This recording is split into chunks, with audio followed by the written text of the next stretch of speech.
and welcome to an exciting episode of DisruptED TV. My name is Dr. Tracy Severance, and I have the good fortune of being joined today by Nick Corley. You are an 8th grade math teacher, I understand, from Northfield Middle School. That is correct, yes. All right, and we're going to have an opportunity to talk about math today and some ways and tools that you know to make math a different experience in the classroom, maybe some disruptive kinds of tools and learning strategies. So let's begin by just tell us a little bit about yourself and the work that you do at Northfield. I've been an 8th grade mathematics teacher for almost 20 years now, and it's a great age group to teach math because you really make a difference in a kid's decision moving forward to high school and college. It's the make or break years. Majority of my time has been spent in Algebra 1, and it's a passion to me. It's something I enjoy and I love influencing kids of that age because they're very impressionable. Right. I know a lot of students come into math classes and say very self-deprecating kinds of things like, well, I'm not good at math, or I don't have a math brain. Mm-hmm. What do you do with some of those kinds of objections that kids put forth that say kind of, it seems to me they almost suggest that they're not going to be successful before they even try. Yeah, it's actually something I've discussed with people recently, that it's almost socially acceptable to say you're not good at math. Yeah. You wouldn't be socially acceptable to somebody to say I'm not a great reader, but for some reason in our society we've come to this place where it's socially acceptable to say I'm not good at math. Yeah. It's amazing when I meet people, especially it seems like every time I'm on a plane and I tell somebody I'm a math teacher, people start telling me about, a lot of times their middle school years, the grades I teach, and how it was awful for them. Yeah. And it's unfortunately that's where we are, but hopefully, with tools like Desmos, things can change. All right. Well, and before we start to go to that, what do you do? And I bet you've had parent-teacher conferences where you sit down to talk with a parent about how to help their child be more successful in math, and they start with their own confessional about, well, I'm not good in math. I was never good at math. My husband isn't good at math. And so it's almost a foregone conclusion he's not going to be either. What kind of things do you say to that?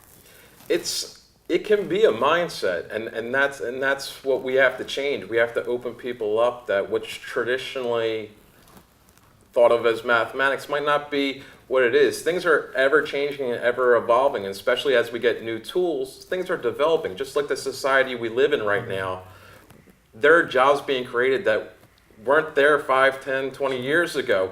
So what's traditionally a good math student might be changing, and we have to change with the times to go along with it. All right, well, that sounds like a perfect segue into some disruptive math strategies and math tools. So tell us about some of the tools that you use to make math meaningful and more successful, maybe even a better learning experience for kids. Yeah, so several years ago, I was on a quest to, use technology in my classroom like a smartboard to enhance my mathematics classroom, and I was very happy when I got a smartboard that I knew no longer had to draw lines and parabolas and chalk and be covered with chalk anymore. And in an effort to find tools to make my own teaching easier, I stumbled upon Desmos. And at the time, to my knowledge, Desmos was just this pretty cool free online graphing calculator. And in the past, to give a little background about myself, there's handheld graphing calculators out there, and when I got into college, my freshman year, my Calculus 1 teacher, said, "Where's your handheld graphing calculator?" I said, I don't have one. I'm pretty good without it." "Well, you're not going to be able to graduate as a mathematics major without it." And I took that as a challenge to myself, and I said, well, let's try. And I went through my whole college career as a mathematics major without a handheld graphing calculator, which helped me actually be more invested in mathematics and understand it to a higher detail because I didn't have a tool that was graphing for me. So that was the first time I started thinking about, well, I'm not paying hundreds of dollars to have something to graph for me. So when I found Desmos and it was totally free, I was like, wow, this is really cool because it fits my philosophy that we shouldn't be paying all this money for a tool. And I started using it as just a lead tool as a teacher, and then as I found it, I started as our school started getting Chromebooks, I started to put the technology in my students' hands, and that's when it really became amazing to me that this graphing calculator that was unlike anything I've ever seen before can actually make me a more effective and a more efficient math teacher. And it could give those students that don't have confidence in math, by the ability to get immediate responses by a graphing calculator, they started to build confidence. And students who came in saying, I'm not a math student, I saw them playing with math. And to me, when you play with something and you're doing it without a purpose, that means you really enjoy it. Yes, and through the play comes discovery and even that sense of wonder. So I start to notice that when I enter information like this, it curves upward, or now it's bringing the line down. So now in the play comes the learning, perhaps. But I just want to pause for one moment. So people who are hearing you say Desmos, could you spell it for them just so that they might be able to look it up? Yeah, it's the main website is www.desmos, DESMOS.com. Okay. And on that page, you'll find links to the graphing calculator. There's also a scientific calculator available. There's a four-function calculator available.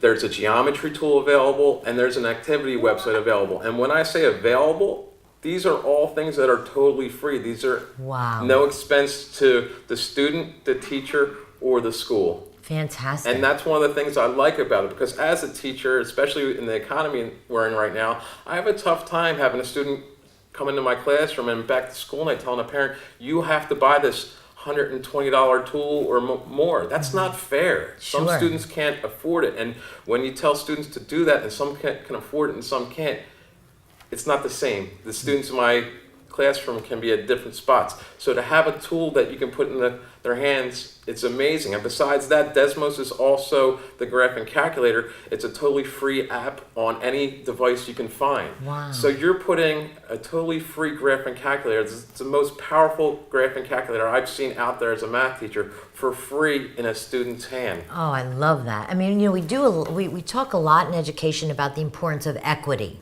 And equity comes largely through opportunity. So what you've just done is remove the barrier of the economic implications of buying that calculator. So now everyone can use this same tool. That is really extraordinary. It definitely helps in the classroom to set the bar equal. Yes. Everybody's starting from the same spot. There's no student needs an advantage. And actually, I tell my students have come in and said, well, my sibling who's an older said, we have to have a graphing calculator. I said, please do me a favor. Don't buy one of those handheld graphing calculators. You're actually going to put yourself at a disadvantage because they're not as intuitive as a tool to use. So paint us a little bit of a picture. There certainly could be people watching or listening who are hearing, and wondering, I'm not sure, how is it different? So you've distinguished it, you've mentioned a number of ways that it's different from that handheld graphing calculator or other handheld tools. Tell us a little bit, how can we get more of a feel for how it's different? Yeah, so one of my favorite tools on the graphing calculator is what's called a slider.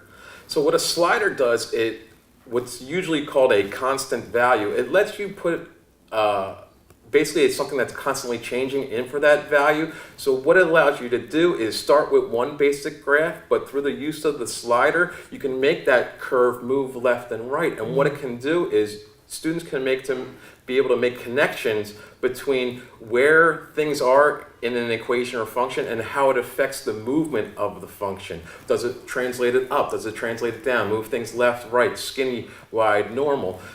Things traditionally 20 years ago when I started doing education, I would have to make 10, 15 graphs by hand to show my students things. Now they type one thing in, they get these sliders working, and they can actually physically have control of them, and they can see how changing values have an effect on the graph. And it really connects to the idea of multiple representations, which is something I've really concentrated on the past couple of years as a math teacher. The idea that although we're looking at an equation or a function, that can also be represented as a set of ordered pairs and a graph. And Desmos gives you the ability to see all those on the same screen, which is what makes it totally different than most of the other tools you will see out there, is there are the multiple representations of the same thing on the same screen. And it's also probably the most intuitive tool I've ever seen. A lot of the handheld graphing calculators, the function has to put in what's called function form, y equals. Desmos isn't like that. You can put it in any form. One of the things we teach in Algebra 1 is linear equations. Usually it's in the form y equals mx plus b. If most of those graphing calculators can't handle standard form, this can.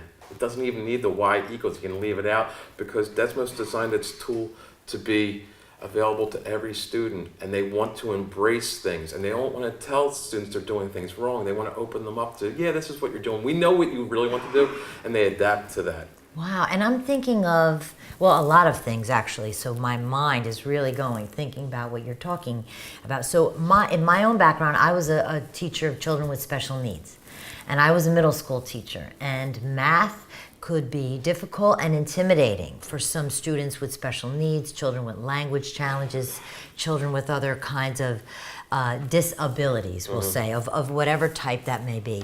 Have you found that Desmos is effective in reaching and teaching some of the children who are more challenged? It's amazing you brought that up. Our school has an Ed Camp period where the teachers offer a bunch of different options, and the students are in there for a week, and you throw a topic out there, students sign up for it. And last year, the one time, I threw out this thing which is called a marble slide, which is in the Desmos activity builder. It's basically they put a bunch of stars on a coordinate plane, and you have to create the graphs that basically capture those stars, and marbles are dropped and they come through. And it's really, the students really love it because when you get them all, there's a little sign that comes up, congratulating you, and it's a sense of accomplishment. Well, one time I picked an Ed Camp called Parabola Marble Slides, which I was assuming most of my Algebra 1 students would sign up for. And what happened was I actually had a bunch of students with special needs sign up, and I was like, wow, how am I going to adapt when I was expecting the high-level learners? Now I'm going to have students with special needs come in. I didn't know what to do. And this is where I just adapted my thought process a little bit. Instead of making the students enter the whole equations or functions themselves for the Algebra 1 students, what I did was I gave preloaded equations with the sliders in it to the special education students and the students with special needs, and they got to move the parabola themselves, and they were so proud of themselves. First of all, for being able to accomplish this task, but second of all, it was what I was currently teaching in my Algebra 1 classes. So there was that connection that, yeah, I'm actually hanging with the big kids, you know what I mean? And it was amazing to see their faces, because when I first told them what they're going to be doing, they didn't know what they got themselves into. They were so turned off. Oh, I'm not good at math and all that stuff. I said, do me a favor. I said, spend 10, 15 minutes. I'm going to show you one time what to do. If you don't like it, you tell me and I'll completely change it. And it was amazing the first day to see how many they accomplished. They were so psyched up that I had to create more and more activities because they actually got to it that they're going so fast. And it was funny, by the end of the week, I removed some of the sliders, and they were actually inputting the numbers themselves, just like an Algebra 1 student. Wow. So it was an amazing idea about how a student with special needs could be right up there with the other students, accomplishing the same goals. And there's no way I could have created a similar situation with any other tool. Or 15 years ago, Desmos gave me the ability to create this amazing learning experience for these learners because their tool is intuitive, and their tool, the slider, just made it totally something the students could engage in. That is out, and it's bringing me back to that equity conversation. And for me, as a special educator, I always believed that as a teacher of children with special needs, my mantra needs to be this: that if you don't learn the way I teach you, I'll teach you the way you learn. And so what I hear you saying is this tool that students are able to use made the learning available to all so that they had that access. And I really believe when it comes to children with special needs, we need to vary the means, not the end. They can all get to the same place. It's that we may need to take a different path to get there. And I mean, when you say that, I just had to change my access point. I didn't change the goal. The learning goal was still the same learning goal, to use parabolas to accomplish this marble slide. But the tool gave me a way of changing the access point to involve all my students, not just some of my students. And even students that traditionally wouldn't feel like they had no access at all, gave them an access point, and let them accomplish a goal. Oh, that's outstanding. And so of the initial group that you gave that opportunity, I just am asking you to try it, but if you don't like it, you can opt out. How many opted out? Oh, nobody opted out. They all stayed the with whole you group, for the whole week. Yeah. Oh, yeah. Nice. 100, and not one day did they come and say, "Well, are we doing something different?" They actually, we had it for a week, 5 days, and by the third day, they actually got bored with the sliders and they asked for more challenges themselves. So they were asking for me to change their access points. So it's amazing how giving them a little bit of confidence actually made them say, I don't need that different access point anymore. I'm good now. I sort of got this concept. So, we talk about scaffolding in special ed, where we build the scaffolds. And what I've always said is we need to be at least as deliberate as about taking them back down as we are as building them up. And the students were right there out front with you saying, take away some of those scaffolds. I don't need them. And I'm really hearing how they enjoyed the struggle. I mean, what we forget sometimes, that it is in the challenge, it's in the struggle that makes that aha and the answer so gratifying, so exciting, is because you worked through the process and succeeded in the end. Something I'd love to create in my classroom is to piggyback that, a productive struggle. To me, any good mathematics classroom has a productive struggle. Now, nowadays with the students that we have, they're used to it, immediate rewards and immediate success. And sometimes when students get stumped, it's the productive struggle, and that's the only way we get there. When you break down the basics of mathematics, why do we have mathematics? To solve problems. Some problems are solved quickly, some problems take a long time to solve. Yes. But creating that productive struggle, that's an important part of my classroom. Yeah, and that's when it really comes alive. I'm sure you've had the experience of seeing kids go, yes! Just even emote in that kind of way, in ways that people don't think you're going to hear in a classroom. That eureka moment. And I was watching, I forget the video clip I was watching about eureka. And that eureka is Greek for I got it. And what we all want is the I got it moment. No one has ever responded with enthusiasm to he gave it to me. The eureka moment is when I got it. So when you presented those challenges and the tools that brought down the barriers, then it just opened a world of possibility for these kids. That's amazing. And the great thing is, by design, I'm doing less work. Yes. And that's the thing. And we can't, as I evolve as a math teacher, I've realized that I have to stop putting information at students. I have to let them discover themselves, because when they discover it themselves, they own it. Yes. When I give it to them, they might not want to own it. They might want to own it, but when you let a student discover something, they're much more likely to own it. And not only that, they have pride in it. Absolutely. In our own lives, we all know that what we remember is what was often the most hard won. It's those kinds of challenges that we stepped up, we faced, we conquered, and that you hold on to that forever. And the idea in mathematics of remembering, I think, is because if we become over-reliant on teaching the algorithm, like this is the rule, this is the way to just find the answer, that by avoiding the productive struggle, we help kids into the learned helplessness that causes them to quit before they even try. And so what I hear that you're doing is creating this context where they are appropriately challenged. It's right at that level of sufficient but not too much, and that they just dove in. And what I want to explore with you a little bit now is your change in your mindset, because you talked about in the old days, you'd have to create all those graphs. You would do all of that work. You would work during the class, and now with the kinds of technology and tools that you're using, you're able to kind of step back and put them in that space. So how have you changed your pedagogy? That you become more of a facilitator, and that's where, if we transition from basically the graphing calculator to the activity building website, I can actually talk about a couple things you just did.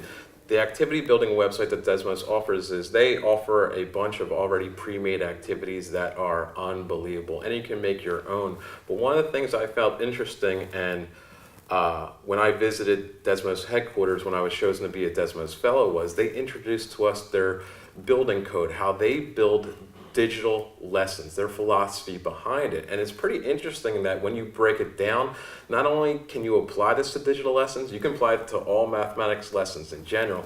And a couple of their philosophies that I always think about when I create my own or when I teach people about Desmos is the idea of their activities. A couple of ideas are always easy to start and hard to finish.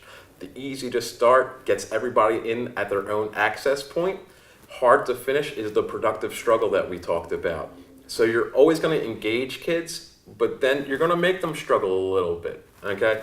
Another thing is informal analysis before formal analysis, which also goes with the access point a little bit, because a lot of the activities ask students to make a guess or sketch before they're actually asked to do something formal.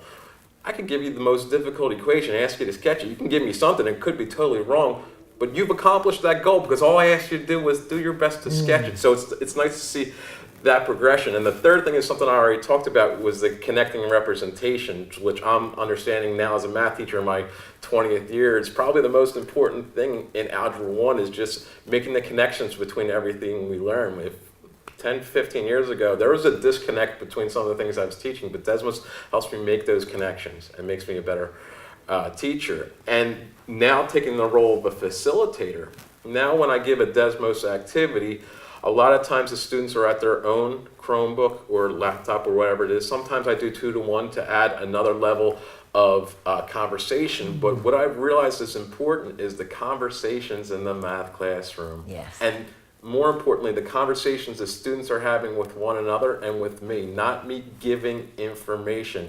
I present way less information than I have in the past, because what I'm doing is I'm having students try to discover things on their own and give me information. And that's when they create ownership, and that's when it becomes a beautiful classroom to observe. That is really a profound and fundamental shift. So when you go in armed not with information, but with a really thought-provoking question, right away there's a sense of wonder and curiosity that causes kids to dig in. So when... Can I just... Go ahead, yeah. One of the most important new things I started asking in the mathematics classroom, and I really learned this from my time at Desmos headquarters, is the two questions in mathematics: what do you notice and what do you wonder? Yes. The notice and wonder has become huge in my classroom, because instead of me posing a question to students, I want them to come up with that question their own, because when they come up with the question themselves, obviously they're way more likely to want to get to the end. And that's something that when you understand how to run a Desmos activity the right way, it gives you that ability. They set it up that you don't have to pose the question. It's there. It's set up that students want to start investigating on their own. And that's the amazing thing. And Desmos has a teacher dashboard that every student that's logged in, you can see the responses to every little thing.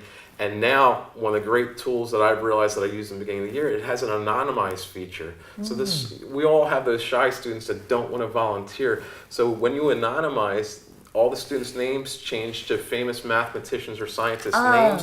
So all of a sudden it creates a learning environment where there's no judgment. I can show an idea that somebody said without connecting it to Julie in a seat over there. And it creates a learning environment where students aren't afraid to give their ideas, no matter if it's a strong thought or I'm not sure. And usually throughout the year, I anonymize less and less and less, because I'm trying to create an environment where every student's thought, regardless of how good or bad it is accepted by all of us. Sure, and you know, a classroom that really embraces error as the greatest opportunity for learning is huge. I mean, when we create environments where we celebrate those mistakes, that's really where the learning occurs, and that's. Tell me, you want to say something. It is. To me, as a teacher, the mistakes are as important, if not more important, than the right thing. You know, in life in general, how do you learn to get through life? You make mistakes. It's the same thing in math. You go, why did you do that? What was the consequence of that? Is that helping us? All right, what's another strategy now? Right. And we have to learn from our mistakes, and that's actually the teacher dashboard allows me to go into students who made mistakes, show it to the whole class, and say, this was a thought process. Awesome thought process, but did it get us to our end? So to be able to see all my students' thoughts on one screen and be able to pull different ideas is an invaluable tool to me. Yes, absolutely. And I was just thinking that if I was in your class, I would want to be Pythagoras. Okay, that would be my anonymized name. All right. It does come up from time to time. I have that's to be who honest I would with you. be. And it's funny when I tell people about it. Some teachers go, "Well, that's a distraction." I go, "What's a distraction?" They said, "Because when I put on anonymous, not only do I see it, the students up in the little corner will pop up with their name." I go, "Why don't you use it as a teachable moment?" They go, "What do you mean?" I go, "Well, if the students already on a device, have them Google the name." Sure. 2 minutes. Who's Euclid? Yeah. Right? 2-minute mini lesson, and all of a sudden now something that was a distraction is now a learning opportunity. Oh, I love that. So I would so call my friends that in the hall. I'd be like, Euclid, give me some chips. Like, I would do that the rest of the day. It would be great. It's fun. And every once in a while there's an opportunity where I am in an anonymous mode and they're like, the class goes, well, all right, we got to bail the person out and we really want to know. And under the right circumstances, I will say, all right, here's who it is. And it's a great learning environment. Yeah, I want to mention two things about mistakes. There's a video I saw called My Favorite No, where a teacher asks kids to solve a problem and collects index cards and picks her favorite no, meaning her favorite wrong answer, because it most reveals kind of a missed or misunderstanding. And the whole class sees that the teacher is saying, this is my favorite no, the mistake that I appreciate the most because it's a window into an opportunity for learning. And the other is that there is a teacher who ends every week by saying, what was your favorite mistake that you made this week? And the students write that as their exit ticket on a Friday. A little bit almost journaling. I love it. Yeah. I love it. So in getting kids talking, you talked about changing the whole dynamic of the classroom. Because when kids are working in the 2-to-1, which I love, because they're talking to each other and they're working through the technology, that the teacher can be that facilitator, like you mentioned, and do the most powerful teaching of all, which is done between the desks. 100%. Because you get to watch and you get to listen. This is so exciting. This makes me want to go with your math class. Be a mathematician. And there's so many great other mathematicians that this, being part of this Desmos Fellow, has gotten me connected with, that it's really reinvigorated me to just be a better math teacher. I was at a little lull in my career, like we always get, then when I was chosen as a Desmos Fellow, and I got to meet 40 other extraordinary math teachers. In the following year, I helped train the second crew, so there's another 40. There's a little family of us out there that are all passionate about what we do, and we all use the same tools so we can help each other out and bounce ideas off of people. So it reinvigorated your learning curve. Oh, 100%. Okay, I'd like to see you graph that sometime. Now you need to come in my classroom. All right. And join me. Well, I may do that, but in the meantime, there may be others who will want to get in touch with you. So I'm going to ask you to just look into the camera and let people know how they could reach you. You can follow me or reach out to me on both Twitter and Instagram at Mr. Corley Math. Corley is the last name. And I do have a blog. I try to do it as often as I can, which I'm not great at, which is Mr. Corley Math at .wordpress.com. All right. Thank you so much. Thank you. My name is Pythagoras, and no, actually, Dr. Tracy Severance, and this has been a stimulating conversation on DisruptED TV. I thank you for joining us and look forward to our next episode.